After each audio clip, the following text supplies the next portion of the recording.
तिनं खून केला होता, तिला जन्मठेप झाली होती आणि ती फरार झालेली होती. तब्बल 22 वर्षांनी पोलिसांनी तिचा शोध घेतला, तेही एका मीडियामधल्या फोटोमुळे, आणि तिला ताब्यात घेतलं. तारीख होती 25 जून 2004. त्या दिवशीची रात्र होती. वाशिमच्या इतिहासामधील एक भीषण असं हत्याकांड त्या दिवशी घडलेलं होतं. एका तरुणाचा झोपेमध्ये असतानाच वस्त्र्यानं गळा कापून आणि दगडानं ठेचून निर्घृण खून झाला होता.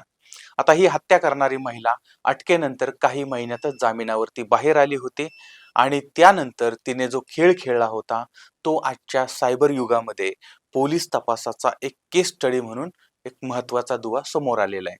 कायद्याच्या जाळ्यातून सुटण्यासाठी तिनं स्वतःचं नाव बदललं होतं, नवीन संसार थाटला होता आणि तब्बल 2 दशक म्हणजे 22 वर्ष, खून झाल्यापासून 22 वर्ष ती एका वेगळ्या राज्यामध्ये पोलिसांना चकवा देत होती. पण शेवटी एका सोशल मीडियावरील फोटोमुळे तिचा मुखवटा उतरवला गेला आणि वाशिम पोलिसांनी तिला गुजरातच्या खंबालिया या भागातनं तुरुंगामध्ये धाडलेलं आहे. तर हे आज आपल्याला जाणून घ्यायचं आहे. आता ती महिला कोण होती आणि तिनं कायद्याची पायमल्ली कशी केली होती आणि कसा पळ काढला होता, हे सगळं या भागात आपल्याला जाणून घ्यायचंय. तर या सगळ्याची सुरुवात होते 2002 मध्ये. म्हणजे पंचशीला उत्तम थोरात नावाची एक तरुणी आहे. त्यावेळेस तिचं वय साधारण 18-19 वर्षाचं होतं आणि या तरुणीचा त्या जवळच्या तोंडगाव नावाचं गाव आहे, त्या भागातील माधव सदाशिव गोटे हा 20-22 वर्षाचा तरुण आहे. त्या तरुणाबरोबर ती प्रेम संबंध होते किंवा जवळचे संबंध होते. दोघेही एकमेकांच्या प्रेमात पडले होते आणि साधारण वयाची विशी दोघांची होती, भविष्याची स्वप्न होते आणि हे इतके प्रेमात पडले होते की अक्षरशः यांनी या जगाला सगळ्यांना सोडून, आई वडिलांना, घरच्यांना, बाकीच्यांना सोडून ते पळून गेले होते आणि नंतर ते लिव्ह इन रिलेशनशिप मध्ये राहायला लागले होते. पण बऱ्याच वेळा काय होतं, भावनेच्या भरात घेतलेले निर्णय व्यावहारिक जगामध्ये चुकीचे ठरतात आणि इथं सुद्धा तसंच झालेलं होतं. आता यांचं जे काही हे प्रेम प्रकरण होतं किंवा लिव्ह इन रिलेशनशिप होती किंवा हे बाकीचं जे काय होतं ते जास्त काळ काय टिकलं नाही आणि यांच्यामध्ये वाद निर्माण झाला आणि दोघंही वेगळे झाले. म्हणजे अगोदर फार त्या प्रेमाच्या गप्पा आणि मग आकाशात तारे तोडेल वगैरे वगैरे अशा सगळ्या गोष्टी असतात.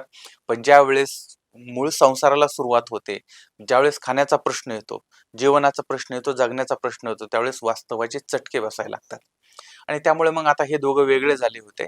पण पळून गेल्यानंतर यांच्यामध्ये पती पत्नीप्रमाणे संबंध निर्माण झाले होते, शारीरिक संबंध निर्माण झालेले होते आणि यामुळे मग आता या महिलेनं त्या मुलाच्या विरोधामध्ये किंवा या मुलीनं त्या मुलाच्या विरोधामध्ये अत्याचाराची तक्रार नोंदवली की लग्नाचं आमिष दाखवून शारीरिक शोषण केलं आणि नंतर वाऱ्यावरती सोडून दिलं. आणि यांच्यामध्ये हा वाद इतका वाढला की आता हे प्रकरण वाशिमच्या कोर्टामध्ये सुरू झालेलं होतं. पण यांच्या वाद थांबायला काही म्हणजे जागा नव्हती किंवा वाद यांचा थांबत नव्हता आणि माधव जो आहे तो वारंवार तिच्याकडे, तिच्या घरी जाऊन तिला धमकावायला लागलेला होता आणि केस मागे घे म्हणून तिच्यावर दबाव टाकत होता. तर अशा पद्धतीचा आरोप या तरुणीनं त्या मुलावरती केलेला होता. तारीख होती 25 जून 2004. आता या दिवशीची ती रात्र होती आणि हे दोनही प्रेमी जीव जे आहेत ते एकत्र होते. म्हणजे तो तिच्याकडे आला होता किंवा ती त्याच्याकडे किंवा एकाच रूम मध्ये ते होते आणि रात्री माधव हा गाढ झोपेत असताना पंचशिलाने एक भयानक निर्णय घेतला होता. तिनं धारदार वस्त्र हातात घेतला आणि माधवच्या गळ्यावरती सपासप वार केले.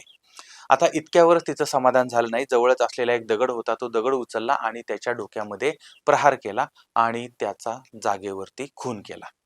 आता सकाळी जेव्हा ही बातमी बाहेर आली तेव्हा सगळा परिसर हादरून गेलेला होता. पोलीस पोलीस त्या ठिकाणी पोहोचलेत. घटनास्थळावरून मग बॉडी ताब्यात घेतली, पंचनामा वगैरे केलेला आहे, पंचशिलाला अटक केलेली आहे आणि आता पुढे मग सगळा तपास झाला आणि कोर्टामध्ये खटला उभा राहिलेला होता. आता यावेळेस त्या तरुणीची रवानगी वाशिम जिल्हा कारागृहामध्ये झालेली होती आणि 6 महिने ती तुरुंगामध्ये होती. पण त्यानंतर तिला जामिनावरती सुटका मिळाली आणि तिथून एका मोठ्या पलायनाची कथा सुरू झाली. वाशिम सत्र न्यायालयाने पंचशिलाला दोषी ठरवलं आणि जन्मठेपेची शिक्षा झाली. त्यानंतर तिनं हायकोर्टामध्ये अपील केलं होतं आणि तिथं तिची जन्मठेप 10 वर्षाच्या शिक्षेमध्ये रूपांतरित झाली. आता या निकालानं तिच्या पायाखालची जमीन सरकली आणि सुप्रीम कोर्टानं सुद्धा तिला शिक्षा कायम ठेवली. आता हा निकाल लागल्याचं समजतात कायद्याची बेडी तिच्या हातात पडण्यापूर्वीच पंचशिला पोलिसांना चकवा देऊन गायब होते. कोणालाही कोणताही थांगपत्ता न लागता ती थेट गुजरातमध्ये पोहोचते आणि तिथं तिची जुनी ओळख जी आहे ती पुसून टाकते आणि एका गुजराती तरुणाबरोबर ती लग्न करते आणि संसाराला सुरुवात करते. संसार सुरू होतो आणि पोलिसांच्या जाळ्यामध्ये अडकणं टाळण्यासाठी तिनं अतिशय सावधगिरीनं मार्ग निवडलेला होता. तिनं कधीही स्वतः मोबाईल वापरला नाही. तपासाचं सगळे मार्ग जे आहेत तिने ते बंद केले होते आणि खून झाल्यानंतर तब्बल 22 वर्षाचा काळ लोटला होता. वाशिम पोलिसांचं पथक आजही एका जुन्या फाईलवरती काम करत होतं आणि पंचशिलाचा तपास करणं आता कठीण झालेलं होतं, कारण वयानुसार तिच्या चेहऱ्यामध्ये प्रचंड बदल झालेला होता. मात्र सायबर युगामध्ये गुन्हेगार कितीही हुशार असला तरी एखादी डिजिटल खून मागं राहतेच. पंचशिलानं मोबाईल वापरला नव्हता, पण तिचा पती मात्र सोशल मीडियावरती ऍक्टिव्ह होता आणि त्यानं सोशल मीडियावरती पत्नीबरोबरचे फोटो अपलोड केलेले होते. आता वाशिम सायबर पोलिसांच्या नजरेमध्ये ते फोटो आलेले होते आणि त्या फोटोमधली महिला आणि पंचशिला यांच्यामध्ये साम्य शोधणं हे फार मोठं आव्हान होतं. मग पोलिसांनी त्या पंचशिलाच्या जुन्या ओळखीतले लोक, नातेवाईक लोक या लोकांना पोलीस ठाण्यामध्ये बोलवलं आणि त्यांच्या मदतीने तिची ओळख पटवली. आता ओळख पटवल्यानंतर वाशिम पोलिसांनी गुजरातच्या खंबालिया पोलीस ठाण्याशी संपर्क साधला आणि नंतर एक गुप्त सापळा रचला. वाशिम शहर पोलीस स्टेशनचे पथक अत्यंत गुप्तपणे गुजरातला पोहोचलं आणि त्यांना पंचशिलाला ताब्यात घेतलं. पण ती आता पूर्णपणे बदलली होती. आता तिला पकडल्यानंतर तिनं सुरुवातीला आपली ओळख लपवण्याचा प्रयत्न केला होता. ते साहजिकच होतं. पण पोलिसांकडे इतके पुराव्यांचं पाश होता की तिला कबुली द्यावी लागली. 2 दशकापासून ती ज्या खोट्या नावानं जगत होती त्याचा पर्दाफाश पोलिसांनी केला होता. आता तिची मानसिक स्थिती आणि तिच्या पलायनामागचा हेतू समोर आला होता. तेव्हा तपास अधिकारी सुद्धा चक्रावून गेलेले होते. तिचं हे 22 वर्षाचं छुपं आयुष्याचं रहस्य जगासमोर आलेलं होतं. सत्र न्यायालयाच्या वॉरंटानुसार तिला अटक करण्यात आली आणि आता तिला पुन्हा एकदा कायद्याच्या चौकटीत आणलेलं आहे. आता याबद्दल तुमचं काय मत आहे? आता जी माहिती समोर आली मी तुमच्या समोर मांडली. पण एखाद्या गुन्हेगाराला इतकी वर्ष ओळख बदलून याच देशामध्ये राहणं शक्य आहे का?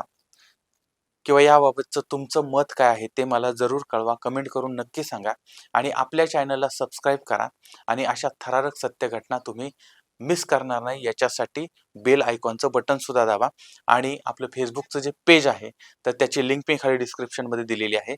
तर त्या पेजला सुद्धा तुम्ही फॉलो करा, कारण त्याच आता नवीन सुरुवात केलेली आहे.